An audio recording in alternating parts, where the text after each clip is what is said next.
The coronavirus may feel like it's everywhere, but your chances of surviving it depend on where you are in many cases. Indigenous people, remote communities, they're especially vulnerable if the virus arrives there. Sometimes they're just so far away from the health system, it's difficult to get sanitizing supplies to them to prevent sickness, and no hospitals around if they do get sick. Fear of the coronavirus has caused many to seek even more distance, pushing deeper into jungles and forests. Further away from the virus, but also further away from help.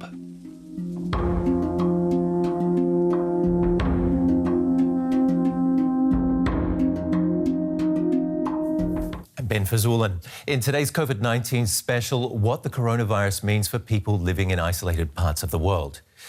My sister in far north Queensland, for example, she says she feels safe being so far away from it all. But what about Indigenous communities there, under strict lockdown and extremely susceptible to disease? Same case in the Amazon. The virus not only poses a threat to its inhabitants, but also to the rainforest itself. Brazil's indigenous peoples are afraid. This tribe in Minas Gerais state is worried that the coronavirus could soon spread to them. We are asking for help because we indigenous peoples are neglected by the state. We are afraid that we will starve because nobody knows how long the corona crisis will last. There's hardly any intact rainforest left to flee to, so this tribe is forced to tough it out. It's a very different story further north in the Amazon basin.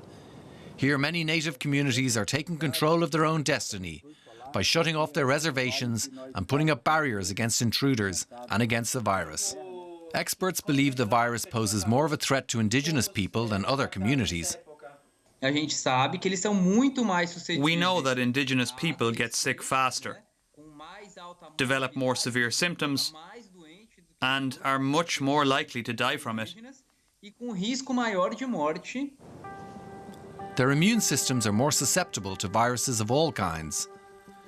This is why some of the tribes have even withdrawn into the jungle, just like the Awa, seen here in pictures from before the coronavirus. The Awa live far from the nearest settlement. They hunt monkeys and live on berries from acai palm trees. They live as they did over 30 years ago, when they were completely isolated.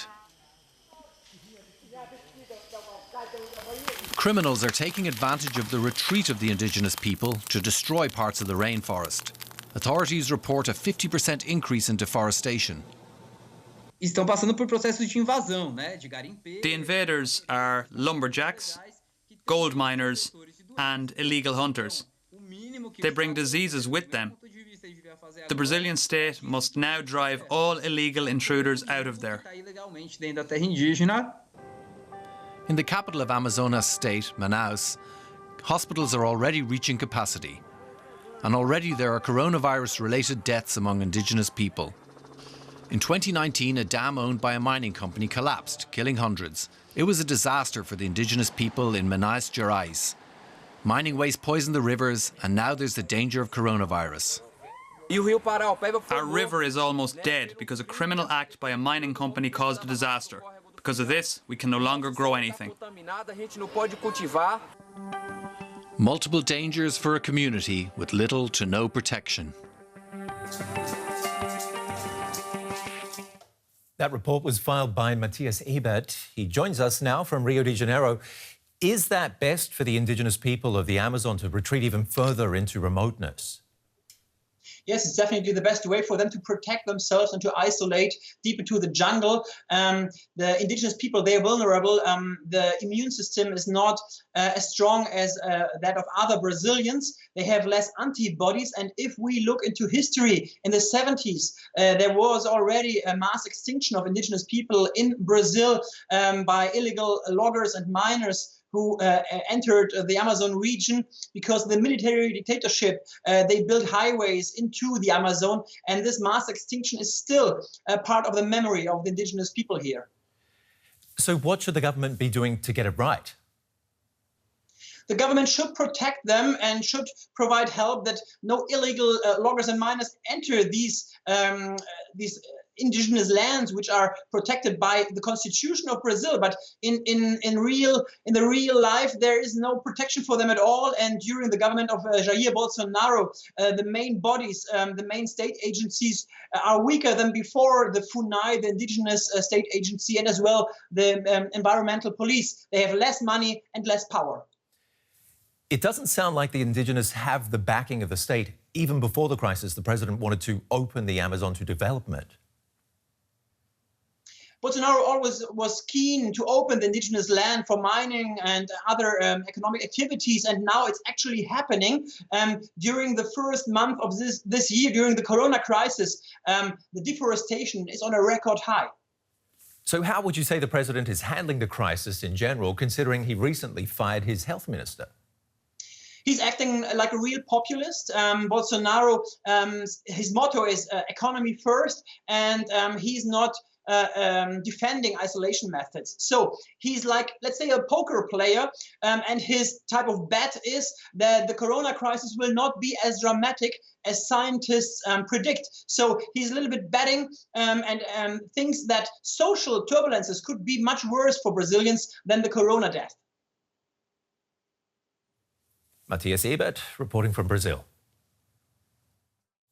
Now to the questions you've been sending us about the coronavirus. There have been so many, our science editor has hardly left his home office. Poor Derek, but I know the feeling. I was home 5 weeks straight. Here are Derek's answers. How does COVID-19 kill? Is it the virus itself or a patient's immune response? The virus attacks and kills cells, obviously, as it's replicating itself. But in the course of this disease, it often appears that your body is its own worst enemy. When you're infected with COVID-19, it triggers an immune response in your body that manifests as symptoms like fever or diarrhea. They're meant to contain SARS-CoV-2 and to try to stop it from making more of itself while these killer cells in your immune system sort of sweep the virus up. And in about 4 out of 5 patients who have symptoms, everything works as it should. But in about 1 out of 5, the new coronavirus is able to attack lung cells that produce substances that are critical to getting air into and out of your lungs. Now, when that happens, the immune system can go into overdrive. It's invading and destroying the lung tissue in an effort to keep the infection under control. As the damage in the lungs mounts up, pneumonia isn't far behind. One particularly dangerous complication is what's known as a cytokine storm, which can quickly prove fatal. What is a cytokine storm and why is it dangerous? Cytokines are signaling molecules released by immune cells that cause inflammation. Now, inflammation is actually part of the body's immune response to something like the invasion of a pathogen. The problem is when the checks and balances in the immune system don't work correctly, and the immune cells continue to churn out cytokines kind of en masse, even when they're no longer needed. The inflammation reaction spirals out of control, and the vast numbers of cytokines begin attacking the body's tissues. That's a cytokine storm. In COVID-19 patients who've had severe cases, it's often what's causing death. An over-the-top reaction of the immune system can cause much more damage to organs like the lungs than the virus itself. In younger patients in particular, doctors now believe, it might even be the primary cause of mortality. Is ozone therapy effective against COVID-19? Ozone is an unstable molecular form of oxygen. It's a gas that naturally occurs in the atmosphere where it absorbs a lot of the harmful ultraviolet radiation emitted by the sun that would otherwise strike our planet. Now, the gas is a very powerful oxidizing agent, which means basically that in chemical terms, it's pretty dangerous stuff. Now, I had never heard of a therapy before, alternative or otherwise. A quick search, however, uncovered guidelines from the U.S. Food and Drug Administration that are pretty clear about it not being a good idea to try to use it for medical purposes. In fact, high levels of ozone can damage the lungs severely, so I would steer well clear of any therapies that claim to use it. Well, that was our COVID-19 special. For more, go to our website, dw.com. We've got a dedicated section on that pandemic, and it's in 30 languages. Finally, a quick look at some of the only 15 nations that are yet to record a case of the coronavirus. In Asia, we're talking about North Korea, Turkmenistan, Tajikistan, which all maintain they haven't registered a single case of COVID-19. But international observers have cast doubt on some of those claims.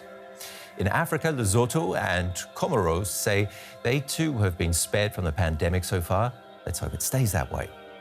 And in Oceania, about 10 island nations have recorded 0 cases, thanks in part to their geographic isolation, which is exactly what our show has been about today, the pros and cons of living in remote parts of our planet. I'm Ben Fazulin in Berlin. Thanks for joining us.